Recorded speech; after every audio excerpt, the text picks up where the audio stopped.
Con una obra que empieza a ser centenaria, cuantiosa en Gijón, numerosa en Oviedo y diseminada luego por toda la geografía asturiana, de oriente a occidente, la arquitectura de Manuel del Busto es una seña característica del moderno paisaje urbano de Asturias.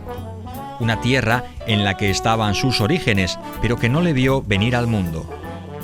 Nació en 1874 Manuel del Busto y nació en Pinar del Río, pero vivió muy poco tiempo en Cuba, porque a los 9 años su madre se murió. El padre no quiso quedarse en Cuba y se cogió su niño Manuel y se volvió a Asturias.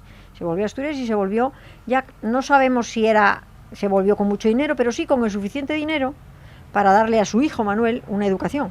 Y al estudiar en Madrid tuvo contacto pues con la arquitectura que se estaba haciendo entonces en España. Por ejemplo, fue compañero de Antonio Palacios. Y Antonio Palacios es uno de los arquitectos de principios de siglo, del primer cuarto de siglo, de los más relevantes y más conocidos en Madrid.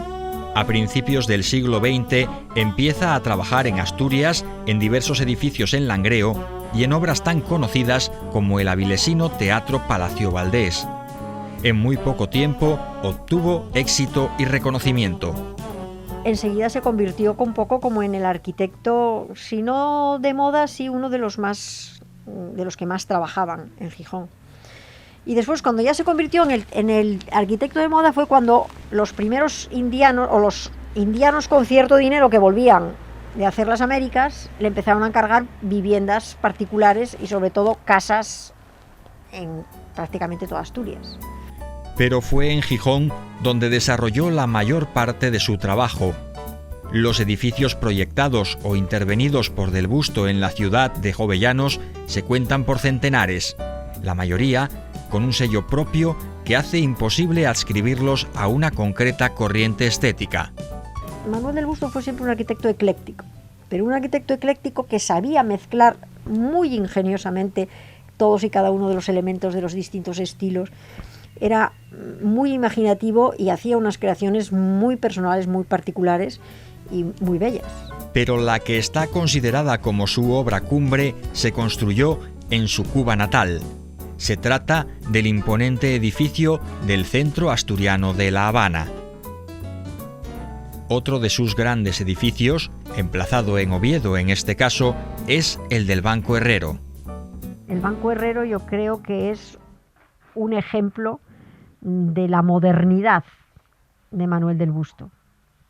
Un ejemplo de la arquitectura asturiana que enlazaba con lo moderno a través de esta obra.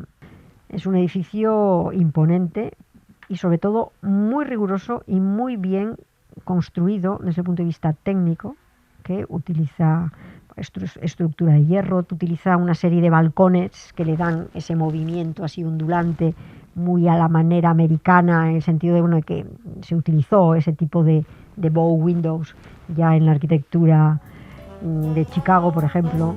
Hacia la década de los años 30 del siglo pasado, trabaja en colaboración con su hijo Juan Manuel, que se convertirá en otro destacado arquitecto asturiano.